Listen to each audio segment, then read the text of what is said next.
ní báyìí ìròyìn kúmọkùmọ ní ọpọ́n sókàn láti iléeṣẹ́ kúmọkùmọ TV orí òkè kò béwudé. Orúkọ tèmi ni Irúnjà Afirunṣó, ilẹ̀kẹ̀já tòun eégún burúkú abẹ̀rẹ̀kẹ́ bí ìlú eégún. Ẹ máa bá wa ká lọ. King Sunny Adé gbé Mama Rainbow lọ sí ilé ẹjọ́ gíga ti àwọn DSS ní Àkúrẹ́. Ó ń ṣe é. Continue.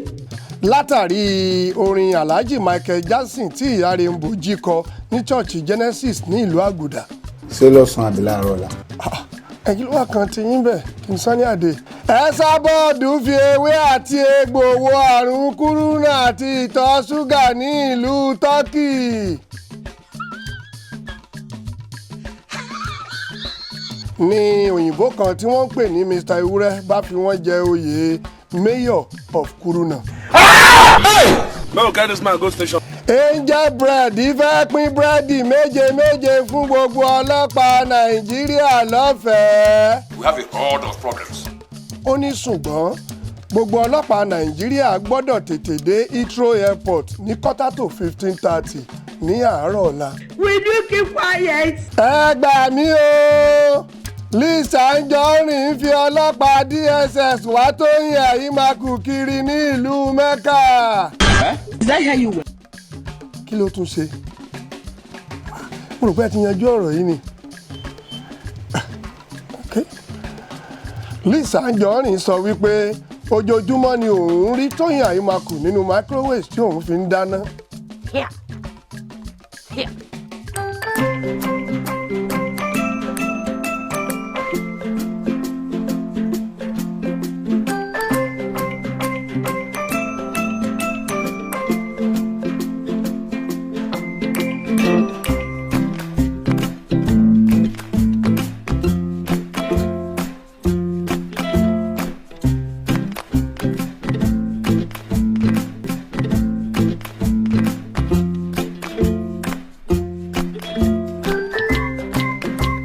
Ẹ̀kálẹ́ 16:30 ló lù ní ìlú Èkó ń bí.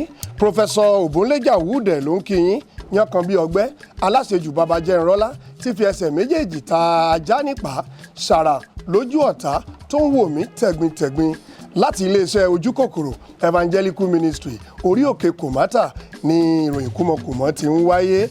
Ẹ wá nǹkan kùn sójú láti gbọ́ ìròyìn kúmọkùmọ náà. Ọjọ́ Jímọ̀ tí ó kọjá yìí ni King Sunny Adé lọ fi ọlọ́pàá DSS 52 gbé ìyá Rainbow níwájú mọ́là kan tí ó ń ta súyà ní iwájú ilé Mọ́là Gárúbà ní ìlú Àkúrẹ́. Jesus is Lord. Látàrí orin Alhaji Michael Jackson tí ìyá Rainbow jí kọ ní ṣọ́ọ̀ṣì Genesis ní ìlú Àgùdà. Jesus is Lord. Ẹ kí wàá ní tiyín ẹ jẹ́ kí Michael Jackson jà fúnra ẹ̀. Ọmọ ìlú kan náà nìyí ni. Ìròyìn kúmọkùmọ lẹ̀ ń gbọ́ kì í ṣe eré ìjálá. Olóyè King wá bínú tán wọ́n fi ojú líle pe Wàsíù Àyìndé lórúkọ pé kíkọ àwọn àgbọ̀ kí ó sọ fún Alhaji Pasuma kí Pasuma gbọ́ kí ó kìlọ̀ fún Saheed kí Saheed má ṣàìfa Adéwálé Àyùbá létí.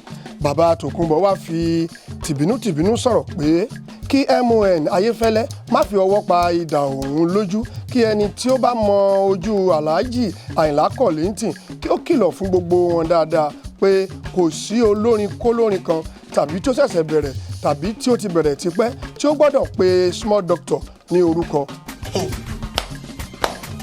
God, why? Nítorí wípé kì í ṣe ọmọ kékeré eléré. No be laughing thing. Small Doctor torí ẹ̀ lẹ́sìn bínú tán báyìí King Sunny Adé anyway ó lè ní rísìn. Èyí ló mú kí ọ̀gá àwọn DSS wá sọ fún Small Doctor pé kí ó kí ọwọ́ ọmọ rẹ̀ bọ aṣọ bíi bẹ́ẹ̀ kọ́ yóò kan ìdin nínú ice cream. Ọ̀gá àwọn DSS ti sọ wípé bí Small Doctor bá ń bẹ́ sí orí speaker tàbí tí ó ń gun burglary ní ọjọ́ tí ó bá gbìyànjú láti bẹ́ ní iwájú High Court ní Àbújá lọ́jọ́ náà ni Small Doctor gbàgán yóò mọ̀ wípé kàtígórì àwọn ọ̀bọ pupa ó ju 8 lọ. Ìròyìn kúmọkùmọ lẹ̀ ń gbọ́ ẹ má rànjú mọ́ mi. Olórí àwọn ṣẹ̀lẹ̀ nílẹ̀ yìí àti ní òkè òkun bàbá wa Mobi náà sọfà wá kìlọ̀ fún King Sunny Adé pé bí wọn kò bá jèbùrẹ́ awo àlùbọ́sà ọ̀rọ̀ yìí kò ní ṣàìfà revolution treason or treasoning trespass. Òyìnbó ilé díẹ̀ ẹ jọ̀ọ́ ẹ má bínú ẹ̀yin èèyàn mi.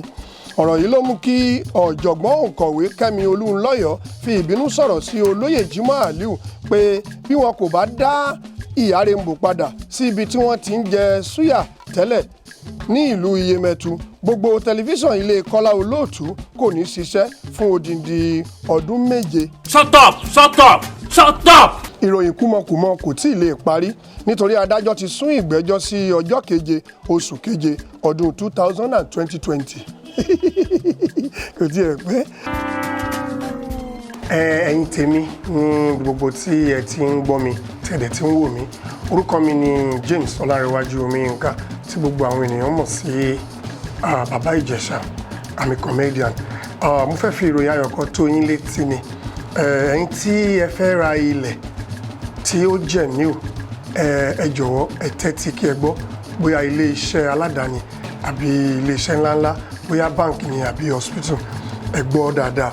A ní 2 plot kan tí ó jẹ́ new tó ní sí ọ̀rọ̀ tó dẹ̀ ní ìwé àwọn ẹbí táwọn ẹbí fi ọwọ́ sí, tó jẹ́ wípé ẹ lè jókòó meeting pẹ̀lú àwọn mọ̀lẹ́bí, ọmọ mọ̀lẹ́bí ni o, bàbá ni o, ìyá ni o, tí wọ́n wà ń bẹ̀ báyìí wọ́n ti kọ́ ilé sórí ẹ̀ ní nọ́mbà 224 Lagos Road Agric bus stop Ìkòròdú ní express yẹn gangan ló wà, tó jẹ́ pé kẹ́ ẹ rà á kẹ́dẹ̀ bẹ̀rẹ̀ sí ní máa kọ́ láìsí wàhálà.